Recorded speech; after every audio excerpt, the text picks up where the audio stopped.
우리는 다시 하갈 이스마엘에게 집중해 보려고 합니다.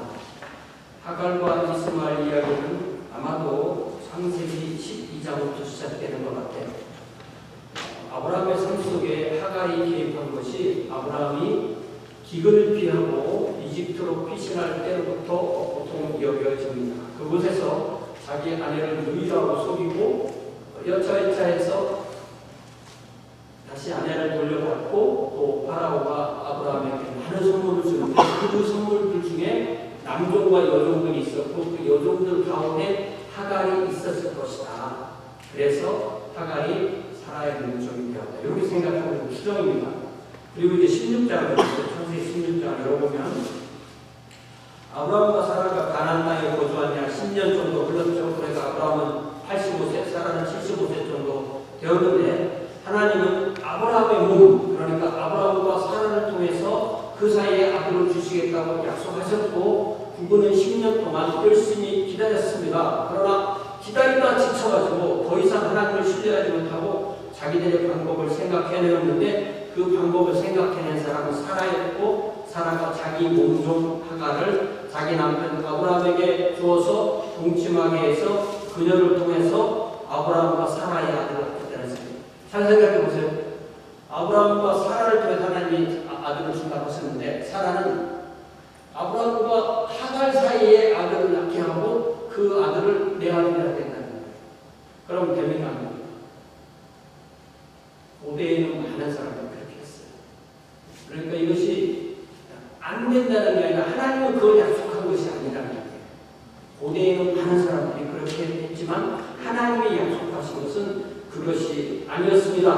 아브라함과 동침한 하갈은 바로 임신했고요. 임신하자마자 하갈의 태도가 확 변해버렸어요. 마치 자기가 아브라함의 아내가 된 것처럼 생각해서 자기 여주인 사라를 멸시했다는 것이죠.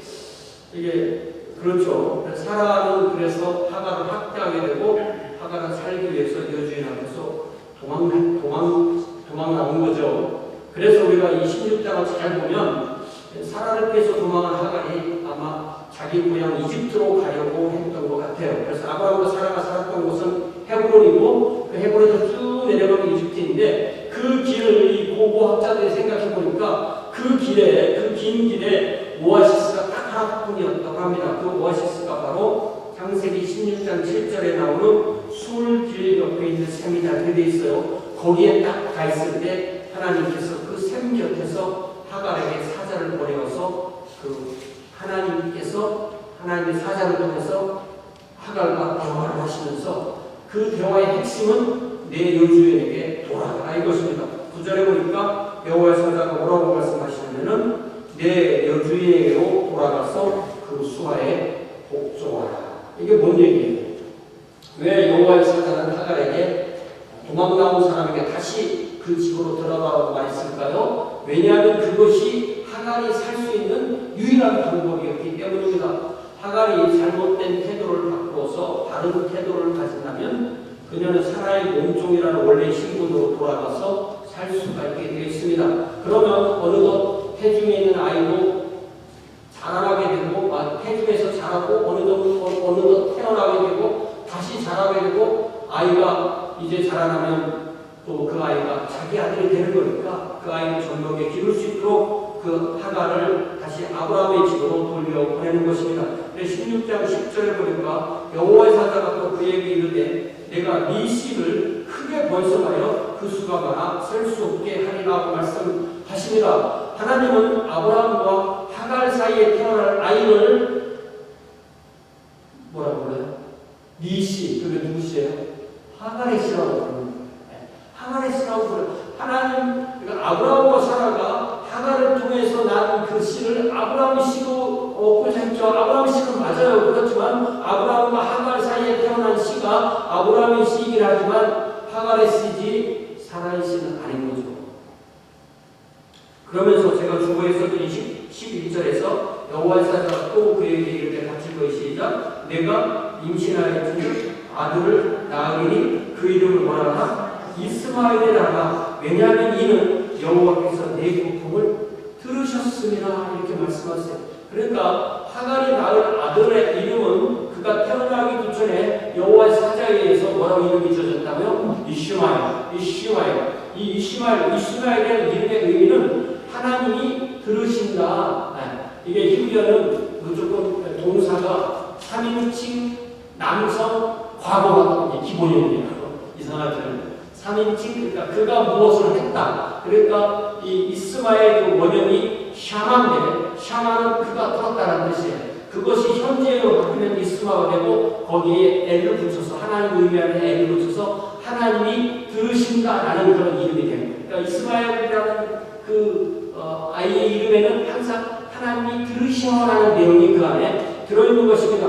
왜 하나님께서는 하갈에게 그녀가 낳은 아들의 이름을 이스마엘이라고 지으라고 했을까요? 하나님이 들으신다는 것을 하갈에게 왜 알려주시려고 했을까요? 그것은 하갈이 임신하고 주인을 학대하다가 주인을 멸시하다가 오히려 주인의 학대를 당하고 그 집에서 고통을 당하다가 나올 때 하갈은 무수히 하나님 앞에 기도를 했던 것입니다. 여호와의 사자가 나타나서 그녀가 간절히 드린 기도의 응답으로 하나님이 들으시어, 하나님이 내 기도를 들으시어 이렇게 그에게 격려를 하시면서 아들의 이름이 이스마엘이라는 의미는 여호와께서 내 고통을 들으셨다라고 설명해 주시는 것입니다. 어떻게 보면 가장 낮은 여인의 가장 가냘픈 기도, 가장 절박한 기도, 정말 같이 있던 아브라함이나 사라도 들을 수 없었던 그 기도를 하갈은 드렸지만 하나님은 들으시고 응답하셨던 것입니다.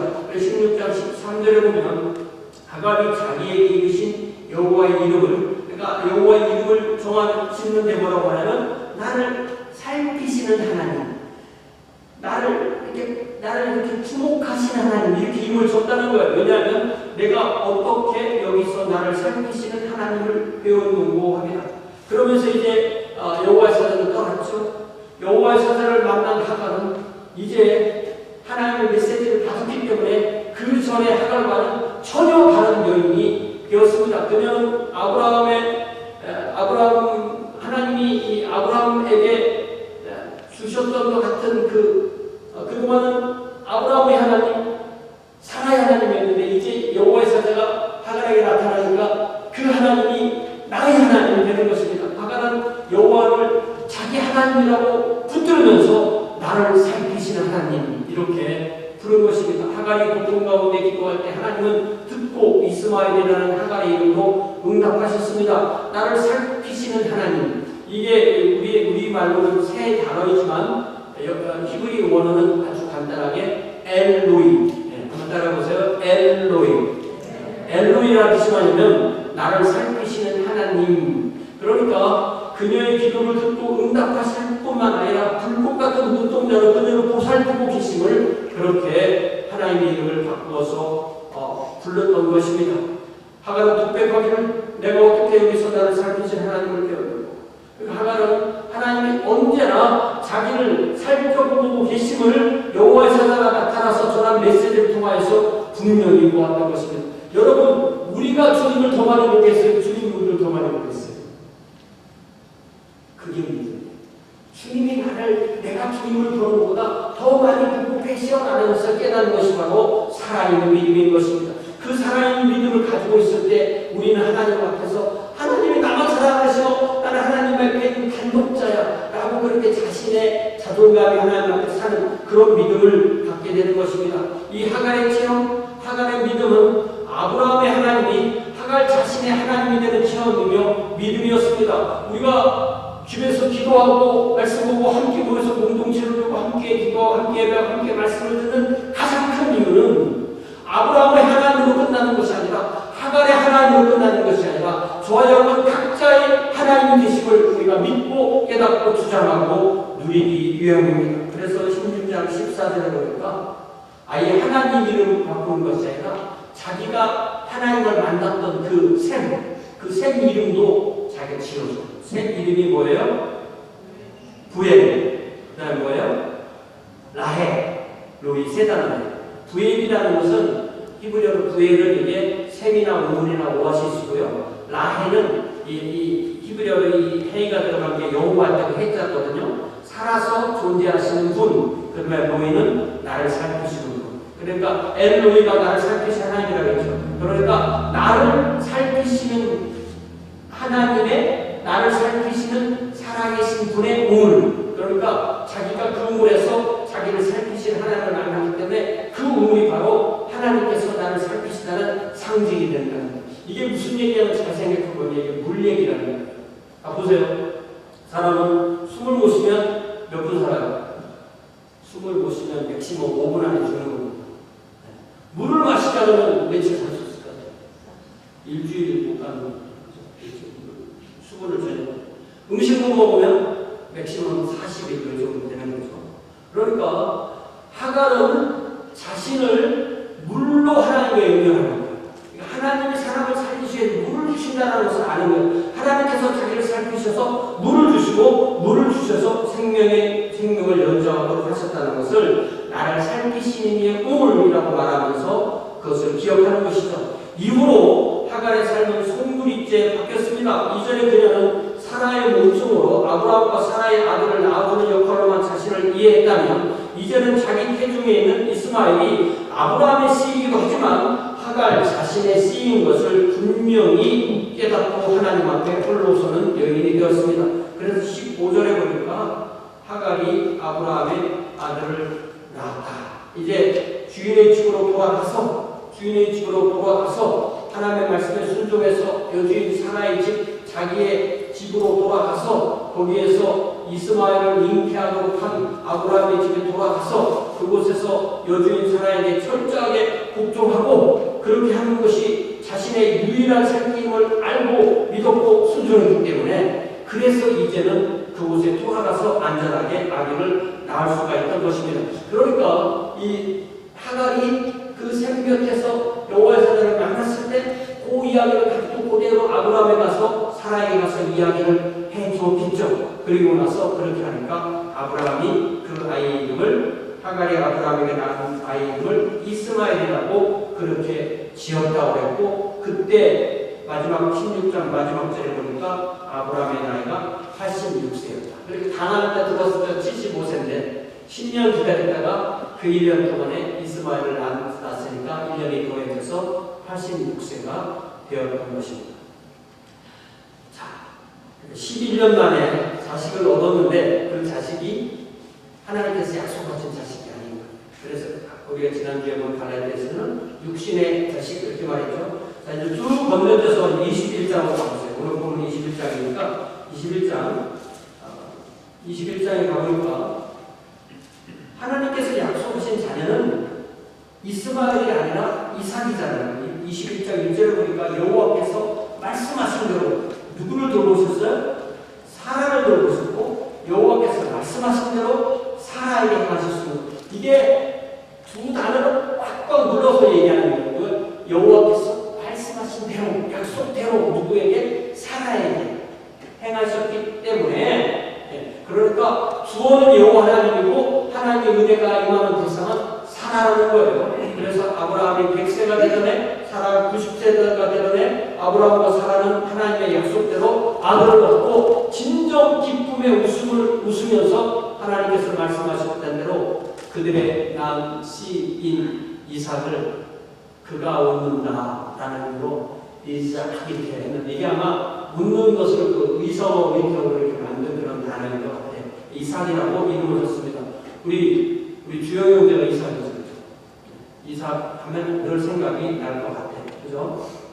자, 그래서 8절부터 보니까 이제 우리 지난주에 본 말씀이 8절이죠. 21장 8절부터 보니까 이삭이 자라서 벌써 한 젖될 때가 한 3살쯤 됐을 텐데 젖될 때가 되니까 이스마엘은 이제 13살 정도가 많으니까 한 16살 정도 되었으니까 이때가 드디어 하나님께서 생각하신 하갈과 이스마엘이 아브라함과 사라로부터 독립할 때가 되었다. 이렇게 하나님께서 생각하신 것 같아요. 16살 된 이 종의 아들 이스마엘이 3살 된 약속의 아들 이삭을 괴롭히자 사라가 뭐라고 요구하냐면 10절에 이 여종과 그 아들을 내쫓아라. 이 종의 아들은 내 아들 이삭과 함께 기업을 얻지 못하리라 라고 요구합니다. 그래서 아브라함은 어떻게 할지 몰라서 고민하는데 그 다음에 12절에 보니까 하나님께서 아브라함에게 네 아이는 누구예요? 이스마엘이죠.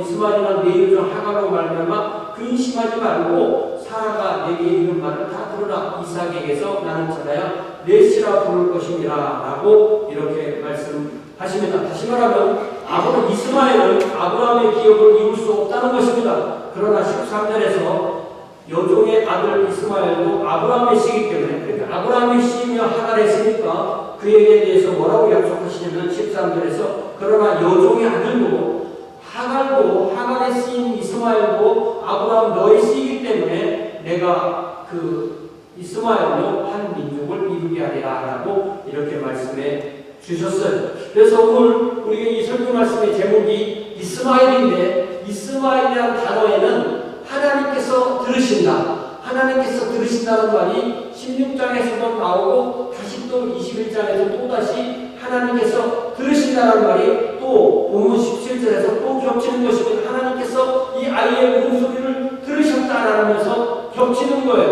그러니까 우리는 오늘 이 말씀을 들으면서 하나님께서 우리의 찬양과 기도뿐만 아니라 우리의 고통 가운데 부르짖는 가냘픈 신음 가지고 들으심을 기억하면서 오늘 말씀을 통하여 우리에게 주시는 하나님의 은혜를 우리 각자가 체험할 수 있기를 주님의 이름으로 축원합니다. 14절에 보니까 일단 하나님의 말씀을 들은 아브라함의 행동은 단호했습니다. 하나님의 말씀을 들은 바로 그 다음날 아침 일찍 일어나서, 성경에 보면요 아침에 일찍 일어난다는 말씀 많이 보죠. 아침에 늦게 일어났다는 말씀을 별로 없어요. 늦게 오후에 그 왕궁 지붕 권이라고 이런 그래서 죄 짓는 일이 나오는데, 그러니까 아침에 일찍 일어나서 죄 짓는 사람을 아침에 일찍 일어난다는 얘기가 항상 이렇게 나옵니다. 자, 아침에 일찍 일어나서 빵, 그러니까 이게 떡이라는 게 빵이잖아요. 빵과 가죽부대, 이 가죽부대는 결국 이게 동물 잡은 그 껍데기, 동물의 그 가죽으로 만들어서 딱딱 묶어서 하는 게 일종의 물통인데, 그 물이 얼마나 들어가겠어요? 한 일갈로 들어가겠어요? 많이 들어가요. 네. 그걸 딱 해서 하갈의 어깨에 메워주고 이스마엘과 함께 아브라함의 장막에서 나가도록 하는 거예요. 아브라함의 심정이 어땠을까요? 하갈의 심정은 어땠을까요? 이스마엘은 도대체 이게 뭔지 어떻게 이해했을까요? 그 자리에 사라가 있긴 했을까요? 헤브론에 있던 아브라함과 사라의 장막을 나온 하갈은 부엘세바 광야에 이르게 됩니다.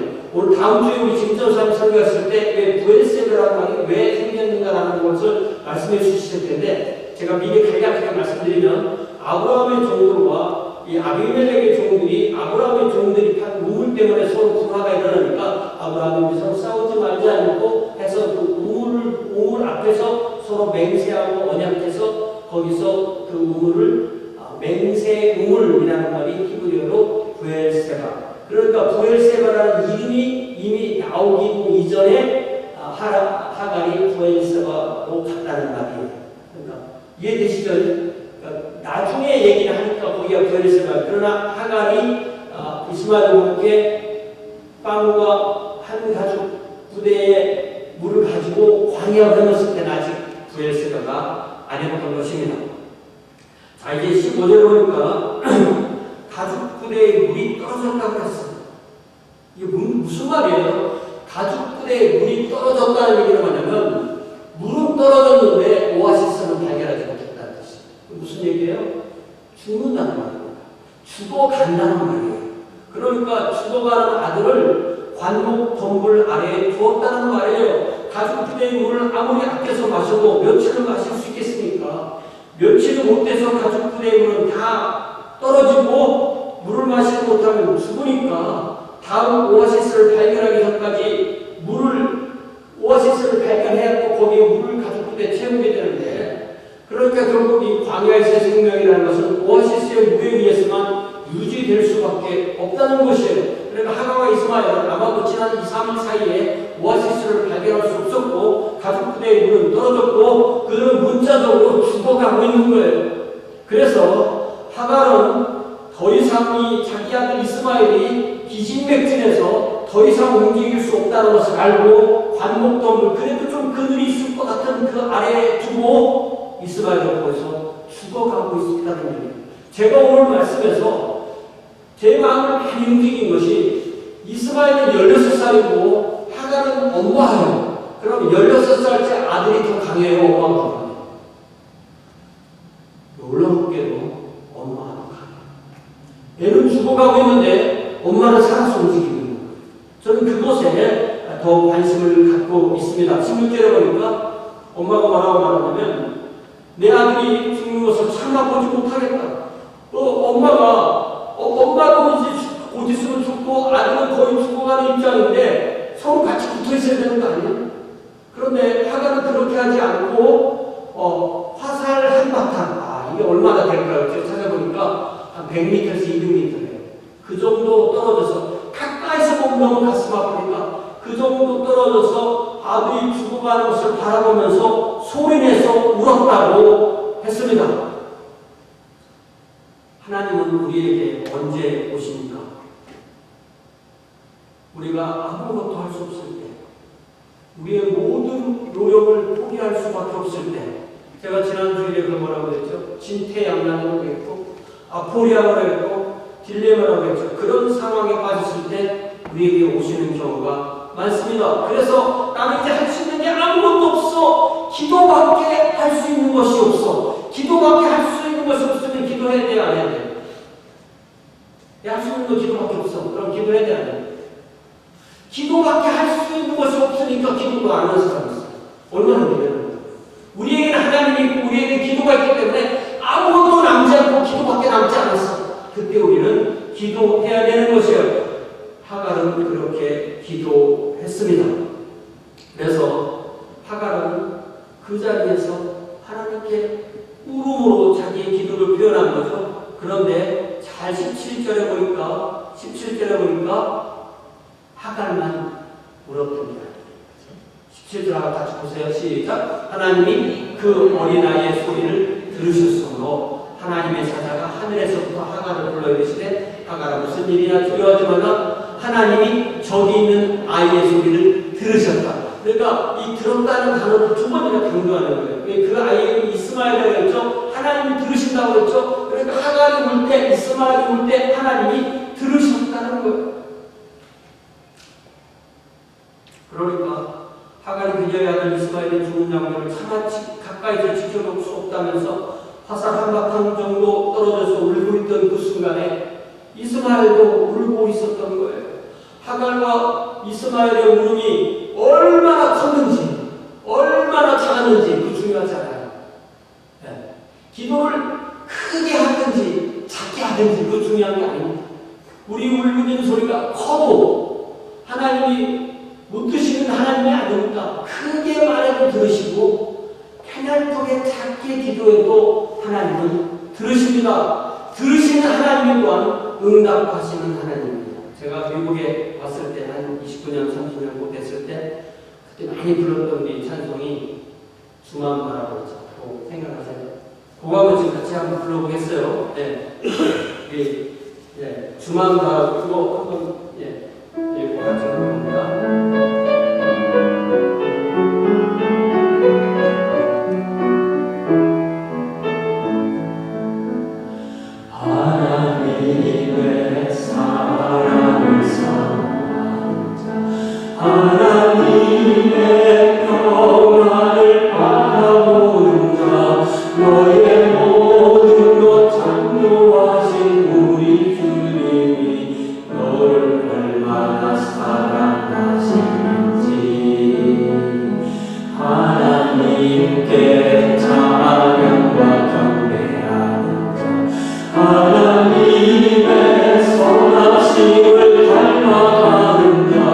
너의 모든 것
한 번 더 해도 되는데 끝났어요. 그러니까 이게 뭐냐면 기도를 크게 해야 된다. 작게 이게 중요한 게 아니라 우리가 언제나 어디서나 어떤 상황에서나 가장 작은 기도 소리로 가장 작은 신호로도 하나님께 울며 기도할 때 자비로우신 우리 하나님은 우리 기도를 들으시고 들으시는 하나님이 또한 응답하시는 하나님이십니다. 그렇기 때문에 우리 말 못하면 어떻게 해야 돼요? 우는 거 얼마나 좋아. 하나님 앞에 울면 우리의 울음이 곧 기도인 것을 믿읍시다. 그래서 18절 보니까 하갈에게 사자가 뭐라고 말하냐면 일어나서 아이를 일으켜서 내 손으로 붙들라. 그가 큰 민족을 이루게 하리라. 지금 죽어가는 아들인데 그 아들을 하갈에게 네가 먼저 일어나서 내 손으로 붙들어라 이렇게 말합니다. 그러니까 이 어머니가 더 강한 거죠. 어머니가 아들보다 더 강합니다. 이 상황에서 어머니가 아들에게 나 좀 일으켜서 그렇게 하지 않습니다. 오히려 어머니가 16살 때는 다 큰 청년인데 그 어머니가 아들에게 그렇게 격려하는데 그 격려는 바로 여호와의 사자가 하갈에게 그렇게 힘을 주었기 때문에 하갈이 그렇게 힘을 얻어서 아들을 그렇게 일으켜 세울 수 있었던 것입니다. 저는 그래서 오늘 이 말씀을 통해서 아들보다 어머니가 더 강하다는 증거를 우리는 이 하갈을 통해서 볼 수 있다고 그렇게 믿게 되었습니다. 하갈은 사랑하는 아들 이스마엘을 일으켜서 그의 손으로 붙듭니다. 그리고 함께 하신 하나님을 의지하고 일어섭니다. 그러면 어떤 일이 생겼어요? 19절 보겠습니다. 시작. 하나님이 하갈의 눈을 밝히셨으므로 샘물을 보고 가서 가죽부대의 물을 채우다가 그 아이에게 마시게 하였더라. 그러니까 하나님 하갈의 눈을 밝혀주세요. 하갈과 이스마엘이 그때까지 볼 수 없었던 샘물이 거기에 있던 거예요. 그러니까 하나님께서 그 전에 샘물이 없었는데 기도를 들으시고 거기다 샘물을 지금 새롭게 만드신 것 같아요? 그런 생각 안 해요. 샘물이 이미 있었는데 하갈과 이스마엘이 볼 수가 없었는데 하나님을 만나고 나니까 그 샘물이 보인 거예요. 눈이 띄어지고 눈을 밝혔기 때문에 샘물을 본다고 했잖아요. 눈이 밝혀지고 샘물을 본 거예요. 하나님께서 하갈에게 나타나셔서 그녀에게 희망과 힘을 주셔서 그의 눈이 밝아지니까 그래서 그 하갈의 눈에 샘물이 들어왔던 거예요. 하갈은 사랑하는 아들 이스마엘을 그 자리에 두고 혼자 샘물로 가서 먼저 물을 마시고 가죽부대에 물을 채워와서 아들의 입에 그 물을 마실 수 있도록 해주고 그래서 이스마엘이 살아나게 되는 것입니다. 이 이야기가 저에게 얼마나 큰 감동이 되는지 저와 여러분이 오늘날 이렇게 살아서 있는 것이 하나님께서 우리 부모로 통한 사랑으로 나를 여기까지 끌어왔다는 것을 우리는 알게 되는 것입니다. 이제 20절을 봅시다. 20절 보니까 하나님께서 그 아이와 함께 계셨다고 했어요. 그 얘기는 뭐냐면 이스마엘이 그 광야 험난한 그 광야 상황에서도 자라났고 광야에서 거주하면서 활 쏘는 자가 되었다. 활 쏘는 자라는 게 뭐냐면 활로 먹을 걸 잡는 거예요. 짐승을 잡아서 먹고 그걸로 옷을 입고 또 살고 또 거래하고 또 적이 오면 그 화살로 또 자기를 보호하고 이렇게 광야에서 생존하게 되었다는 뜻입니다. 21절에 보니까 그가 파란 광야에 거주하게 되었다는 거죠. 그 광야에 거주할 때 그의 어머니가 그를 위하여 애굽 땅에서 아내를 얻어주었더라. 그러니까 이 하갈과 이스마엘이 거했던 그 광야를 파란 광야라고 하는데 그 시내반도가 딱 있으면 아주 그 중앙에 있는 그 광야가 파란 광야인데요. 우리가 민수기를 읽어보면 출애굽한 이스라엘 민족 200만이 거의 40년 동안의 광야 생활할 때 가장 많이 거주했던 곳이 파란 광야. 그러니까 이스마엘부터 이스라엘 민족까지는 한 600년의 시간 차이가 아닌데 이스라엘 민족이 200만이 파란 광야에서 40년 동안 살기 이전에 이미 600년 전에 이스마엘과 그 어머니 하갈 그 민족이 그곳에서 터를 잡고 살고 있었다는 거예요. 그러니까 우리 하갈을 계속 연결시키는 이유가 하갈이 자기 아들의 그 식국감을 구하기 위해서 이집트로 갔다는 얘기는 자기 민족, 자기 친척에게 가서 거기에서 식국감을 구해왔다라고 우리는 이해할 수 있게 되는 것입니다. 그래서 하갈은 이스마엘의 후손으로 계속 이스마엘 후손이 계속 태어나서 하나님께서 약속하신 그 약속, 이스마엘은 큰 민족을 이루겠다는 약속을 이루시게 하였던 것입니다. 여러분, 제가 주보에 인용한 이사야 41장 10절 말씀을 한번 같이 주보를 들고 천천히 한번 소리내서 한번 같이 읽어봅시다.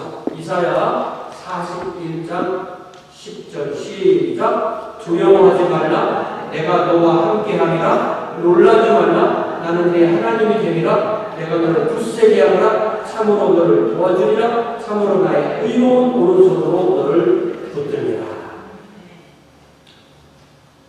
하갈이 이스마엘을 붙들어 일으켜 세우시듯이 또 하나님의 사자가 하갈에게 힘을 주어 세우듯이 하나님은 저와 여러분을 의로운 오른손으로 붙들어 주십니다. 이 시간 우리 집사님 한주 해주시는 동안에 이 한 주도 하나님께서 우리의 기도를 들으시고 우리의 울음을 들으시고 우리를 보살피시며 우리와 함께 하시고 우리를 도와주시고 우리를 붙들어 주시고 우리와 동행하시다고 믿고 하나님께 함께 기도하시기